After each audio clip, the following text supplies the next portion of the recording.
Alright. So Sonic Lost World. Uh, I, long story short, this game is like, it's average leaning towards bad. That's the best way I can summarize it. But it's not total crap. Um, and the funny thing is, I really, really want to like it too. Oh, great. I think I got a game over from that. Yeah, I think I did. Yeah, it's alright. That's okay. Um, what makes this game bad is the control. I mean, well, there's like a couple of things that make it bad, but the control is really what breaks the game.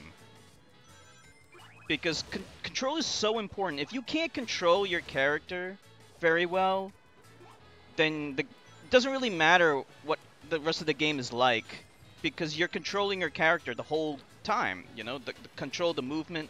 That is so important. If you can get the control and movement down, then you've already gotten 80% of the game, maybe even 90% of the game down. So, what makes the control in this game bad is a couple of things. So, as you can see, like, I'm not so terrible at this game. I'm actually pretty good at Sonic games. But yet somehow I manage to hit enemies all the time. And part of what makes you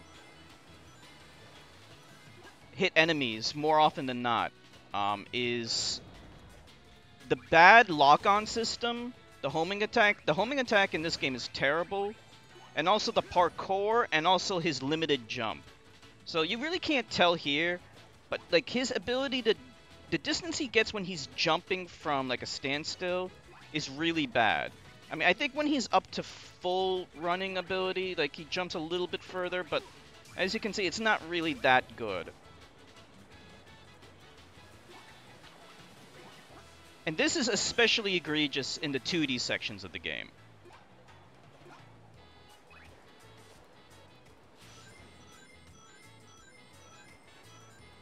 Right?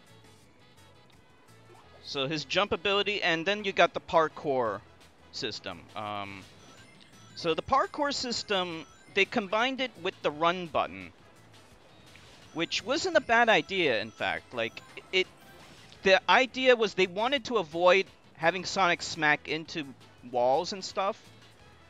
Unfortunately, it didn't really accomplish that, though. What it ended up doing is just making it so that you would stick to walls unintentionally way too often, and that would lead to a lot of unintentional deaths. This mostly happens in 2D, but it happens in 3D as well. The fact of the matter is, this game would have been a lot better if there weren't any 2D sections at all. I have to emphasize that. 3D Sonic games should not have any 2D sections anymore. If I wanted to play a 2D Sonic game, I would play a real 2D Sonic game. Now, Sonic Mania didn't exist at the time, but we still had plenty of 2D Sonic games that were great. The classic Genesis games and the Sonic Advance series. Take your pick. There were plenty of good ones. If I wanted to play a 2D Sonic game, I would play a real 2D Sonic game. We want 3D Sonic in a 3D Sonic game. That's where the meat of the game should be. That's where the whole game should be. And it's where they should focus their efforts on. As I mentioned before briefly, the homing attack is bad. He'll lock onto multiple enemies, but you don't really have a lot of control over it. And it's kind of hard to really describe. You just have to play it to really understand what's bad about the homing attack. See how it locks onto multiple things at once, and then he'll automatically attack everything that he's locked onto. The problem is that it's inconsistent as to when he can lock on. Sometimes he'll lock on right away. Other times, inexplicably, he won't lock on, even though you're right next to an enemy or something that you're trying to kill. And this is really bad, especially for boss fights. and it can get you killed so often. I've died many, many times just because the lock-on didn't work. And also, after he does his attack, there's no, like, recovery phase like there is in the other games. And long story short, I just don't know why they didn't make the homing attack like it was in the previous games. Or better yet, improve the controls so that he doesn't need a lock-on at all. I say this all the time in any kind of 3D Sonic game. The lock-on and homing attack is a crutch for bad controls. That's all it is. If the controls were good, he wouldn't need it. And, you know, you can make the enemies larger so that they're easier to hit. You know, whatever. There's so many ways they could do it to get away from the crutch of lock-on. And I think it's about time we moved away from it. Now, like I said, I really, really wanted to like this game because, like, it's actually, like, a very pretty game. I mean, it's not, like, the greatest looking game. It's not even the greatest looking Sonic game. Sonic Unleashed looks better, which is odd because it's much older than this game. But it's on the Wii U. Hey, Forsaken, what's up? I'm in the middle of my review. It's just kind of weird, you know. But you know, I still think the graphics are pretty good. And I really like the art design of the levels themselves. I think they're pretty good. Unfortunately, the level design is not good. All the levels are these weird tubular, like, they're like cylinders. All the levels are either cylinders, and when they aren't cylinders, they're very flat and boring. You can really see that in the desert level. You know what? Actually, let's go to the desert level now, so I can just kind of show it off. You know, when you play the other Sonic games, there's rolling hills, there's multiple pathways, and you know, there's dimensionality. Even in the 2D games, there's so many different kinds of terrain. It's not just a flat, bland environment. And look at this. See, like, this is still technically a cylinder. Actually, it's just a big one. But as you can see, like, there's no hills. It's all very flat and bland. You know, there's no slopes, no nothing. So, you know, that really takes away from it. I really don't know why they decided to go with this. It's really was unnecessary. Now I'm going to talk about some of the controversial things, like the run button. Really needs to be talked about. I actually think the run button is a good idea. Like, you can walk around normally like this, and then when you hold down the run button, you can run. It's a good idea, and I think it should return. It's just they implemented it poorly here. You know, when you go near a wall, like, he automatically runs up the whole damn thing. I am literally... Okay, I'm pushing towards the wall right now, and then I hit the run button, and then he automatically runs up the whole damn thing. Even if I take my thumb off the analog stick, he'll run up the whole thing, and that screws you up so often, because if you accidentally are near a wall and you hold down the run button, he's just gonna do an automated kind of shit like that, and it's terrible. So if they just improved that, it would have been so much better.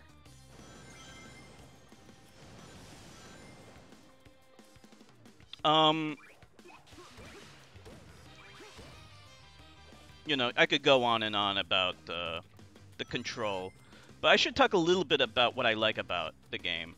And, you know, like I said, the graphics are actually pretty good. I think this art design is all right. And I like that the level themes, even though the levels are kind of repeated a little bit.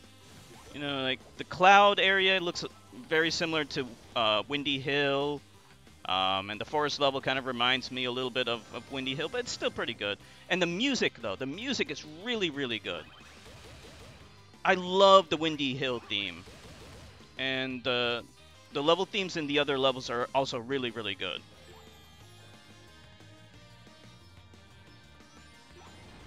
Oh, great. Right when I'm doing the review, it decides, the video decides to kind of freeze up on me. Hold on. Just my luck, too. Might be able to recover. Okay, there we go. Um,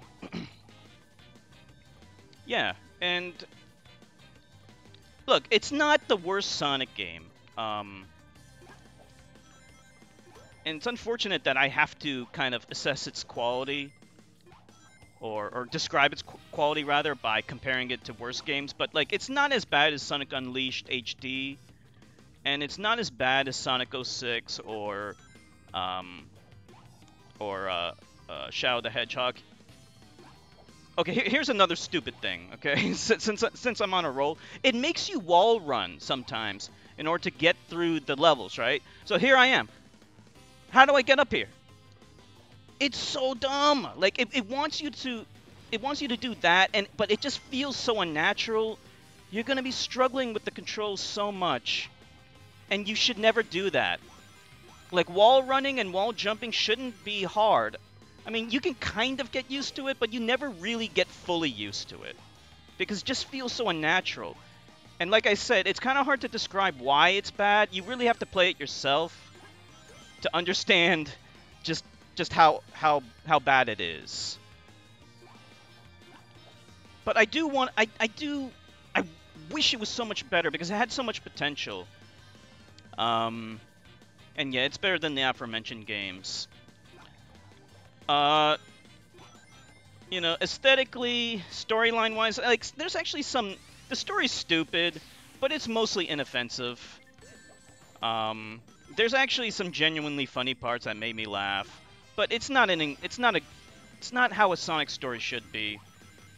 You know, the game just doesn't take itself very seriously, which I guess makes sense, but you know, it's a shame that a 2D Sonic game like Sonic Mania or Sonic 3 and Knuckles is able to tell a much better story without uttering a single word. The main bad guys in the game are like some weird... They're just like... They're so generic looking. I forgot what they're called. The Nefarious Six or whatever, Sinister Seven, whatever. They just look like Pixar rejects, honestly. Like, they look like bad designs from a Pixar movie.